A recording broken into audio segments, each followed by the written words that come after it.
Today on the Chat and Chew Show, we all know that Beyonce is kind of like one of the greatest artists of this time, whether it's performance or just what she's achieved or, maintaining like a really high standard of excellence in what she executes. So I think for any artist or creative, it's like a stamp, of, you doing really great work in the industry to be a part of her project. So if anything, it was like a very strong affirmation for me and my work, just working with her. We've all heard the sayings, do more of what you love and follow your passion. But what does it really take to get there? And how does one find their passion? Today, we're excited to get a very special glimpse into the life of someone truly following her passion and blazing trails along the way. Michaela Warrierby is a beauty expert, educator, and artist.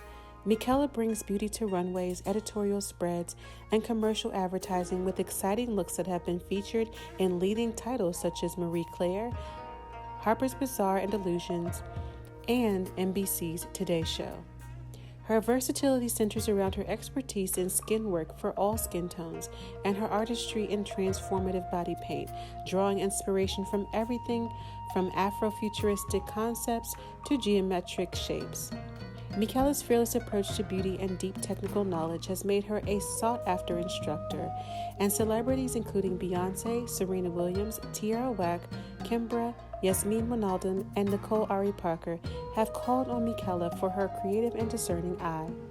She has most recently become an honoree in Ulta Beauty's Muse 100, a celebration of 100 inspirational Black voices in and around beauty. Michaela's passion for beauty and working with others is palpable in her distinctive approach to makeup artistry and the remarkable work that she creates. Get ready, Chat Tribe. You are truly in for a treat.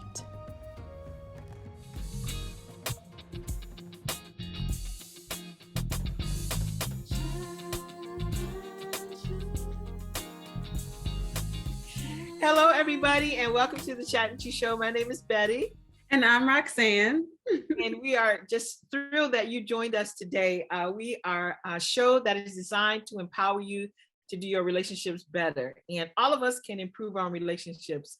One thing I know to be true, though, when you feel good about where you are in your life, you tend to do your relationships better. Like if you're unhappy or you're sad, or that's the same thing, unhappy and sad, but you know what I mean? Like it's a different type of, different type of the same thing, yeah. Okay. Right, then you tend to treat people negatively when you don't feel good. And so a way that you can feel good is to do something that you love. And so today's show, we're going to talk to our special guest who is talking to us about how does she get to do something that she loves.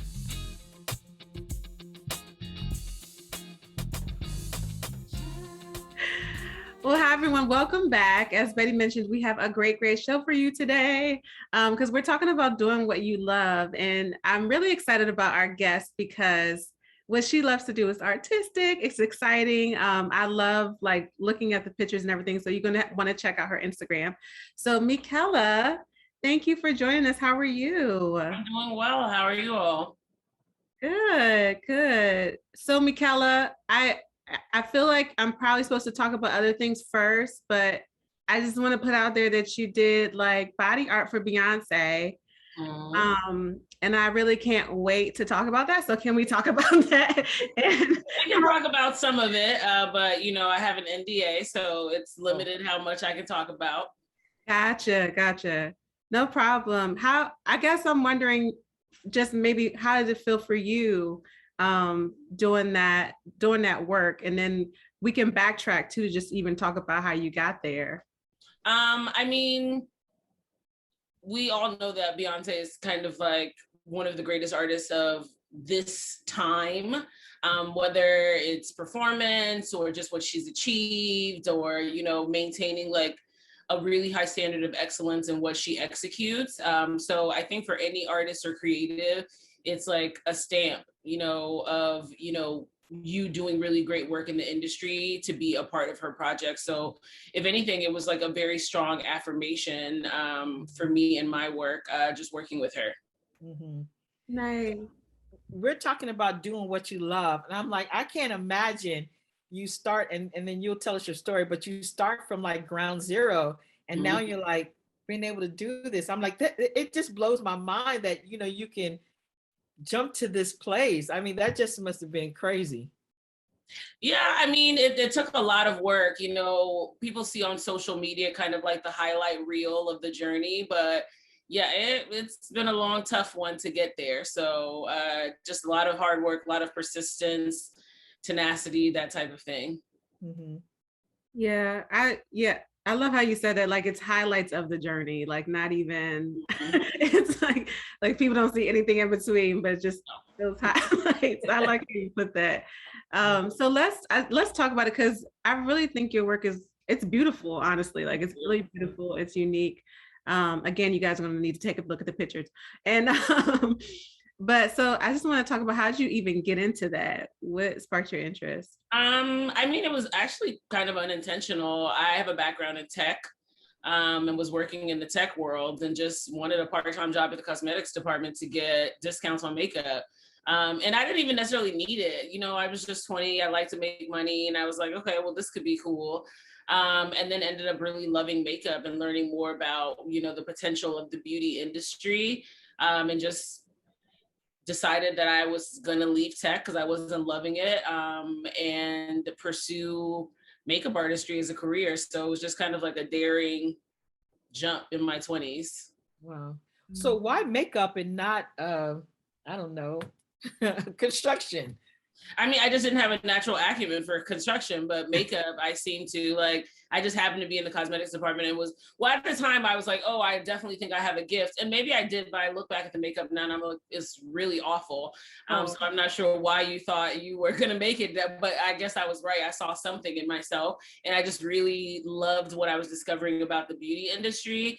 And I mean, I do have a bit of an artistic background, like in high school and college, I used to draw. I took like fine art classes in addition to my, STEM things. I was a science kid, but I also had artistic inclinations.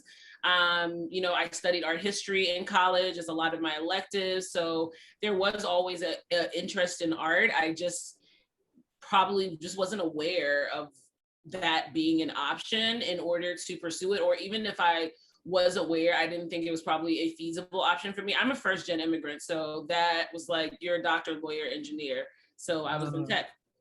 Okay. It's interesting though, you studied art and I'm guessing it was art on paper. How did you move from paper to skin?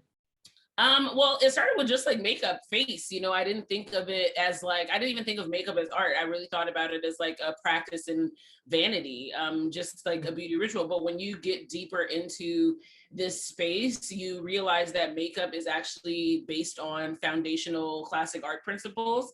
And that's the same thing for the body. So it really was just like an extension of something that I think was already inherently in me. People just happen to be my canvas. Huh. Interesting. For someone at home, because you tech is not like, I guess, I don't know, it's not like you were bumming it. It's not like you didn't have anything that you were working in. So like, I was just wondering, for someone at home who's maybe trying to figure out what they love, and trying to narrow that down, was there something that you felt different when you started doing makeup that helped you say, oh, this is for me? I can't even tell you that I did, to be honest. I think I just was young and wild in my 20s and I was enjoying this ride of like a life that I didn't think that I could have. I had explored maybe working in, like, I wanted to leave tech because I wasn't fulfilled. Like sitting in a gray cubicle just was like, 30 years of this, I cannot imagine. And so I was actually looking at fashion. I was applying at like fashion assistant jobs. And I was just dabbling in makeup on the side as my part-time. And then I just kind of trusted it. There wasn't a feeling or anything. I just was like, okay, I really like this. I'm going to see where it went. And I mean, I personally just think my steps are guided by, my creator. So I just think I just trusted what I knew that like God told me that I was supposed to be doing something more creative. And that just happened to be what was resonating with me the most at that time. I mean, if I had connected with someone that was like, a mentor position that gave me an opportunity to be a chef. I could be in food right now because people know me as a food influencer. So I think it just happened that this is where I connected most, but I think I just was meant to be doing something creative. I don't think I was ever meant to be working in a tech space. That's huge. Now, a lot of times, and me being one, you kind of know what you want to do. You have this idea, but fear prevents you from, stepping out there because you want to stay with what's safe. Like if if I have got a good government job, to think about, I'm going to leave my good government job, you know what I mean? And move out into something else. So it seems like you were able to do that. So what do you think reasons are that people are like, I can't do this? Fear is one, but why would you say other people won't step into what they love to do? I think it's fear and responsibility, to be honest. I was in a position that I didn't really have any responsibilities. I don't have no kids. I don't have a husband. Sorry, someone's trying to call me. I don't have kids. I don't have a husband. And in my 20s, I was fearless. Like I thought I really could do anything. So I just was like, if I could have probably decided I wanted to try to be an Olympian in my 20s, and I would have given it a try. Because I just believe that anything was within my reach if I decided I was going to work hard enough for it. So I think that at that time, part of that helped me. But I think a lot of people don't know how to overcome fear or to move even in the face of fear. And they, instead of even acknowledging that they're fearful, they rationalize so many other reasons why they cannot pursue this thing, right? Because people look at fear as a weakness when the truth is fear is a normal human emotion, but people are unwilling to accept that. And so they don't admit that they are scared to do this thing. They have every other reason. So, for me, I wasn't fearful. I was just like, okay, well, we're going to do this. And if I fall, whatever, it's going to be what it is. And then responsibility, everybody isn't able to take a risk. People have kids, they have their caretakers for their parents, life happens. So everybody doesn't necessarily have the opportunity to make these like wild, I'm going to pursue my dream, I'm going to do this. So yeah, I think it's a mix of fear and responsibilities. So do you look back now and say you have some regrets, or would you have done it exactly the way it happened? I trust my journey for it being what it was. So I would say I would do it just the way it happens. I kind of wish that I was better in terms of planning like my finances, maybe having more money, because I did not know how expensive New York was or even comprehend fully.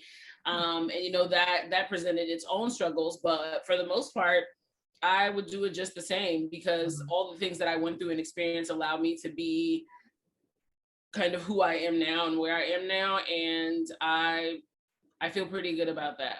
Good. Wow, that is huge. Yeah, I love the because I'm always like hearing like a roadmap when I'm listening to other people's stories, like pulling stuff from it. And so it's like from you, I'm hearing like you just had a strong sense of faith and like belief. And then like 2, you were willing to move, like you were willing to just go and try things. And like you said, you could have even been a chef if you tried it. Found a way that way. And so it's like if you're a person who's not quite sure, like, is this my thing? You could just jump out there and try it and see what happens. And see like how much you connect with that and how far it goes. So I like that. Thank you. I think too, though, what you said is good. You said you had no responsibilities. I don't know if you were still living at home. Yeah, I was living with my mom. Okay, you're living at home. Okay. So I think when you're at a certain time in your life, you can just jump out. Yeah. I think there are other times when you still should do what you love, but it's more calculated. Yep. So instead of me quitting my job, let me see how I can go and do a little bit here and a little bit there and still keep my full-time job, because sometimes people are like, God told me that I'm supposed to be and then they do dumb stuff and they want him to rescue them, God never told anybody to put them in a position that they are going to lose it all in that way. I mean, there's always obviously an end purpose, but yeah, I think we have to move with wisdom when we are at certain places in our lives. I certainly do not have the same fearlessness in my 30s that I did in my 20s. So yeah. Now I'm curious to know too, that did you have other people in your life who encouraged you to do this, or were people saying, girl, what's wrong with you? Oh, it was more girl, what's wrong with you than anything. Really? I mean, I come from an immigrant family. Again, we are war refugees. And, you know, we didn't come here to take chances on having a secure and stable life. We didn't come here to pursue a dream. You came to pursue security and stability. And so I'm really thankful for my mom, because I think that she was scared. She wanted me to stay where I was, where she knew I could be okay, but she allowed me to try. And so, you know, she definitely supported me a lot, monetarily, spiritually, etc. But she was like my greatest champion, but also very much, you can just come home. You do not have to do this. It's not embarrassing if it doesn't work out, you know.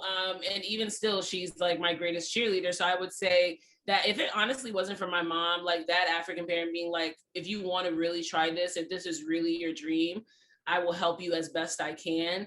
I absolutely would not have been able to like reach where I was now. Like, she has been my primary and solo support, but a lot of other family and friends ridiculed me, belittled me for my choice. They didn't really understand or get it. But, you know, when you try to do something that's outside of the status quo, people usually will think you're insane until they see the fruits of the harvest. So now people like celebrate those things, but like before, there was a lot of judgment, and yeah, girl, you crazy. Wow. Yeah. Whenever I hear stories like that, it always warms my heart when there's one person or one voice that's saying to you, you can do it, you know? And I think we need people in our lives, even if there are other people saying you can't do it, someone who's believing in us. It just makes all the difference in the world. Absolutely. It was my mom, and I feel like I would be remiss if I didn't say this. One aunt who was very like, we're at family events and people want to talk crazy about me doing makeup. She was there like going in for me always. And like a church auntie who, you know, told me when I was trying to transition and find my way, told me to change what I was praying for, not to just leave this job and that I hate this job so much and please help me, Lord, I just can't stand being here anymore, but to say, you know, God, please allow me to use the gifts that you gave me to live the life that I want. Oh, that's good. Let me say that again. God, God, please allow me to use the gifts that I have to live the life that I want, like the gifts that you gave me, because, you know, having talent or a gift is God-given, or whatever you believe in, Vishnu, you know, Allah, whatever, it's given by a divine creator. And so in my prayers, I started praying more about, I want to use these gifts as opposed to just living by what society tells me is going to allow to be secure. Let me live the life I want using the gifts that you've given me. And that really was a point where I saw a major change in what was happening. Wow, that is good. No, I know you had hard times, you know, that are, and probably still, like all of us, have hard times. Okay. Was there ever a time that, I mean, got tough and then you reached out for help? You know what I mean? Yeah. Let me tell you something. If you are trying to do this thing, you cannot do it alone. I still humble myself on a daily basis to ask for help. Okay. I literally could not have done this by myself at all. Like, and it's actually a really, it makes you vulnerable, but it makes you stronger in a way that allows you to bare yourself to people in a way that society tells us shows that we're weak. But it's to say, I want to continue doing this, but I cannot do it alone. How can you assist me? And to bare yourself to someone like that is really vulnerable, but it's for me, it's been something that is strengthening, because I don't have to lie to anybody to tell them I'm 100% all the time. Yeah. You know, there's a passage in the Bible says that in a multitude of counselors, there's safety. And so by just getting some answers from other people, that can help you not make some dumb decisions, you know, because you want to be successful, but a lot of times we sabotage ourselves, you know, by not asking for help or thinking that I'm gonna do this by myself, you know, that kind of thing. But so it's good to hear that, you know, that you were comfortable to ask for help too. Cool. And I also think like we have a misconception, because there's so much self-made, whatever, like this self-made star, this self-made such and such. And so people who are trying to go that direction and be successful think they have to be self-made, which means they do it all themselves. No, there's literally no such thing as self-made. There's literally, because I don't care who you are, someone at some point helped you along the way. Jeff Bezos, Elon Musk, and anybody, someone helped you. Yeah. Thank you. Yeah, good, good. Well, it was so fantastic talking to you. I know you had a rough morning, so we're gonna let you get back to it. But you've been a fantastic guest. We would love to have you again. But in the meantime, why don't you tell everybody where they can find you on your socials? Yeah, you can find me pretty much at my name on everything: Clubhouse, Twitter, and Instagram. It's at Michaela Wariebi and michelawarierby.com. Cool. And Roxy, you want to tell folks where they can find us? Yeah, sure. You can find us on Facebook and Instagram at Chat and Chew Show. And also let us know if you want to be on the show, if you have a story you want to tell. And like and subscribe and stuff wherever that button is. Click on it. Thank you. You too. Well, thank you so much for hanging with us. And we'll see you next time. Thank you for having me. Sure. All right, bye-bye. This episode is brought to you by the Chat and Chew Company. Host, Betty Jones. Co-host, Roxanne Brew. Producer, Vanessa Outland. And music by Elwood Jones.